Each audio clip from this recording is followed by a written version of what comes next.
Bah tu sais quoi, j'étais en train de préparer la vidéo des 10 000 abonnés qui va arriver, la deuxième partie de la vidéo des 10 000 abonnés qui va arriver dans les prochains jours. Et j'ai reçu une question sur mon organisation, sur comment est-ce que je m'organisais lorsque j'étais à la fac.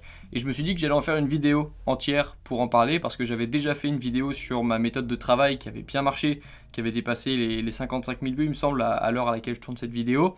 Et bon, on va compléter ça avec ma méthode d'organisation. Encore une fois, comme la dernière vidéo sur ma méthode de travail, ça sera très simple. Moi j'ai une vision de l'organisation qui est très simple et pour ceux qui m'écoutent et qui ont déjà écouté des conseils sur mon organisation, qui connaissent ma méthode d'organisation, vous savez que c'est très simple. Il n'y a que quelques principes à appliquer. On va en voir quelques-uns aujourd'hui. Et puis en fin de vidéo, on verra quelques applications, quelques petites astuces pour rester le plus organisé possible au quotidien. Je te mets tout le sommaire de la vidéo en description pour que tu puisses plus facilement t'y retrouver. Et on va commencer tout de suite avec la méthode d'organisation que j'ai adoptée à la fac depuis plusieurs années. Alors je sais très bien qu'au début, lorsqu'on arrive à la faculté, c'est difficile de s'organiser parce qu'on ne l'a jamais vraiment fait au lycée. Au lycée, c'était pas toi qui gérais ton temps, c'était pas toi qui administrais ton temps, on te donnait un emploi du temps et tu savais que si tu écoutais les conseils du professeur, a priori, ça allait bien marcher. À la fac, c'est pas comme ça que ça se passe. À la fin du cours, t'as plus un professeur qui te dit pour mercredi prochain, vous faites ça. Ça, à la limite, ça arrive en TD, mais ça arrive pas en cours magistral. Et justement, il faut distinguer tes petites matières et tes grosses matières. Petites matières, petit coef, grosse matière, gros coef. En général, et c'est comme ça depuis que je suis étudiant, mes petites matières avaient un coef entre 1 et 3 et mes grosses matières avaient un coef à 7. Et ce que j'ai compris et ce que j'ai découvert au fur et à mesure de mes années d'études, du coup, c'est que en général, ta moyenne générale et ressemble énormément à la moyenne que tu as eue sur tes matières ATD. Parce que c'est souvent des coefficients plus élevés, parfois c'est encore plus, la différence entre les petites matières et les grosses matières encore plus marquée, ça devient parfois énorme. Et donc ce que j'ai compris, c'est que il fallait vraiment que mes efforts soient au maximum dirigés sur mes matières ATD, parce que c'est celles-ci qui vont quasiment tout déterminer, qui vont déterminer ma moyenne, qui vont aussi déterminer l'humeur que je vais mettre dans mes révisions, parce que plus tu aimes une matière ATD, plus tu as envie de la travailler. Et en général, les bonnes années que j'ai passées, c'était les années où il y avait des TD qui me plaisaient, et les années plus difficiles, c'était les années où j'avais du mal en TD, que ça me plaisait pas, que le programme m'épanouissait pas vraiment, et donc tes matières TD sont vraiment déterminantes. Et c'est pour ça que je te demande aujourd'hui de faire la distinction très rapidement, très vite, entre tes matières ATD et tes petites matières, parce que c'est ça qui va être important dans cette méthode d'organisation. Tu vas te rendre compte qu'il y a deux types d'étudiants. Il y a ceux qui révisent absolument toutes les matières chaque semaine, il y en a qui le font, qui vont travailler leurs mineurs et leurs majeurs au cours de la semaine, et puis il y a ceux qui vont se concentrer sur les majeurs.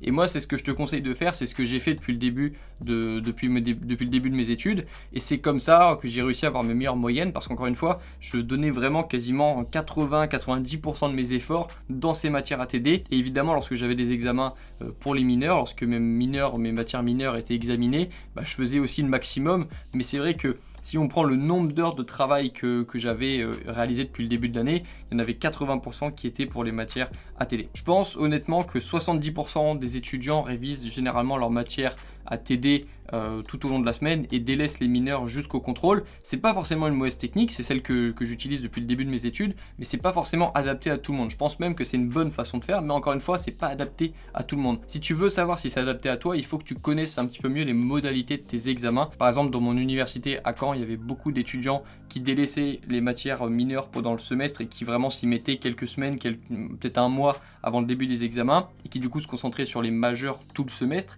Mais ça, c'est adapté à nous parce que à Caen, la tradition, c'est que avant Noël, on passe les matières majeures et après Noël, on passe les matières mineures. Et du coup, on a quand même quasiment toutes les vacances de Noël pour commencer à réviser les mineurs, et en général, c'est suffisant pour comprendre, même si c'est pas conseillé évidemment par les professeurs qui enseignent ces matières mineures, mais je le dis quand même parce que c'est la réalité, c'est ce qui se passe dans la vie des étudiants. Il y a très peu d'étudiants qui révisent les mineurs tout au long de l'année. L'exception, parce que ça m'est arrivé aussi et ça arrivait à beaucoup d'étudiants, c'est lorsque tu as une matière mineure qui te plaît vraiment beaucoup. Et dans ce cas-là, de toi-même, tu as envie de l'apprendre régulièrement.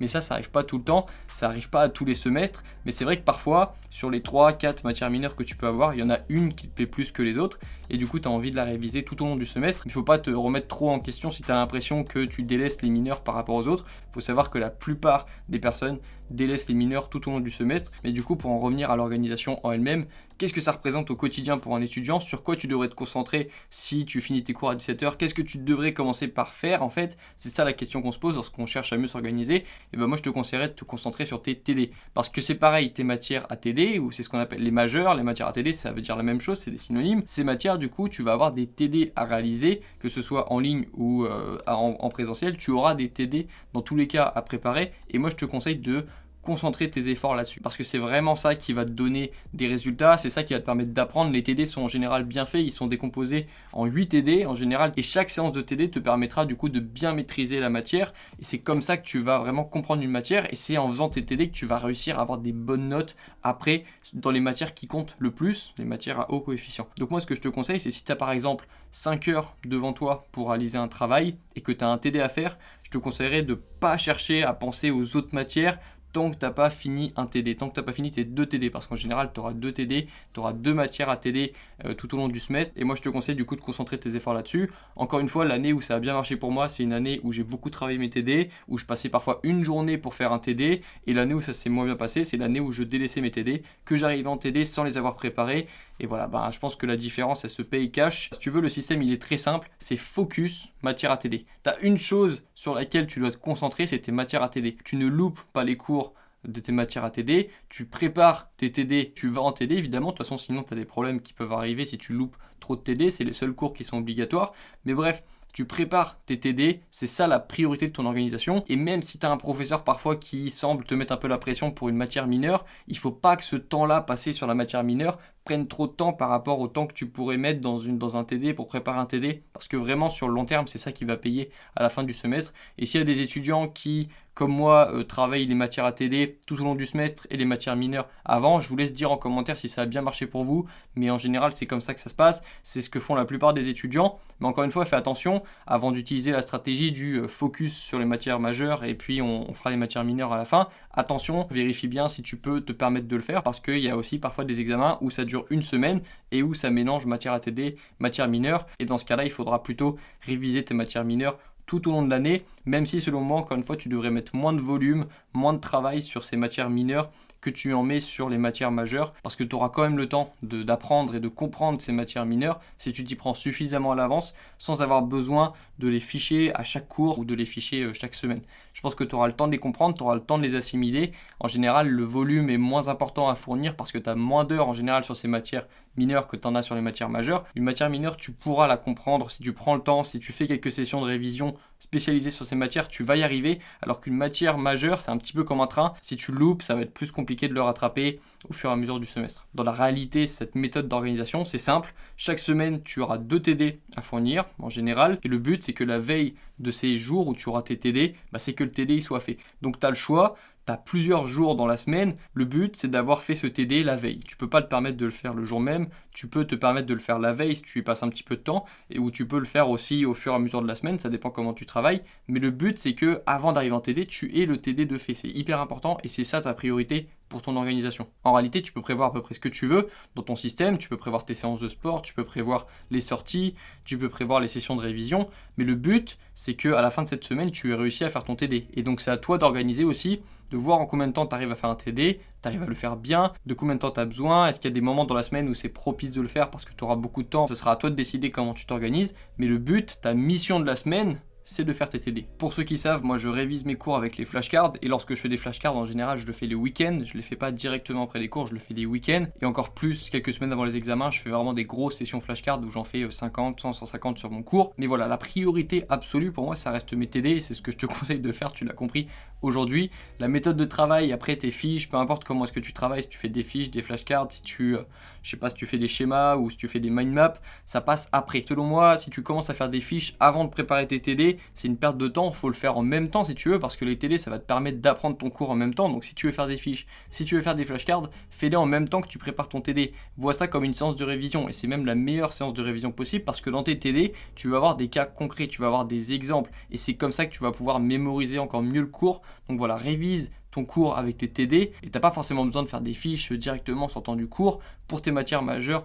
En général, si tu veux le faire pour tes mineurs, tu le fais aussi, mais le plus important c'est les majeurs, et il faut bien que tu gardes ça en priorité dans ta tête, que tu te construises un système de priorité, que tu distingues ce qui est urgent et ce qui est nécessaire, et ce qui est nécessaire selon moi, encore une fois, c'est les TD et c'est les matières à haut coefficient. Voilà, ça c'était pour ma méthode d'organisation qui est très simple, qui se base sur juste un système de priorité. J'ai juste fait mes priorités et je t'invite à faire pareil pour ta vie perso, professionnelle, sentimentale, ta vie sportive. Il y a toujours des priorités, il y a toujours des actions qui apportent plus de résultats. C'est ce qu'on appelle aussi la loi de Pareto. Dans un livre de productivité, tu tomberas forcément sur ce conseil. C'est un principe d'efficacité très connu, mais il faut que tu identifies ces actions qui vont te donner plus de résultats que les autres. Et donc, si on veut optimiser encore plus, c'est bien aussi d'avoir quelques applications. Et moi, je vais te citer encore une fois Google Calendar, qui est l'application que j'utilise pour organiser mes journées, dont je t'ai déjà parlé dans plusieurs vidéos, dont celle-ci que je te remets à l'écran si tu ne l'as pas vue, avec des applications indispensables quand on est étudiant. Cette application, elle me permet de m'organiser, elle est belle, elle est visuelle, elle est colorée, elle donne envie et surtout elle est synchronisée sur tous tes appareils. Comme ça,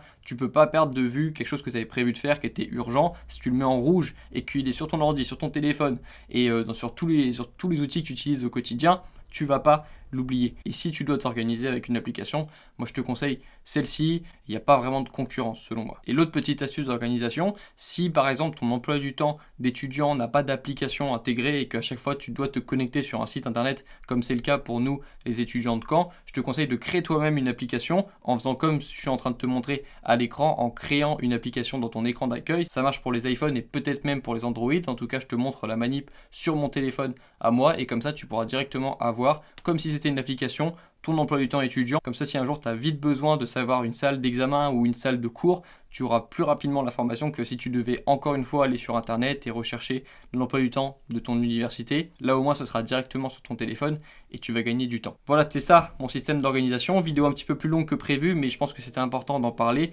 Dis-moi en commentaire si tu as des questions, je te répondrai. Et si tu as d'autres sujets que tu veux que j'aborde, dis-le moi en commentaire. On se retrouve dans la prochaine vidéo. Bon courage dans tes études et à la prochaine.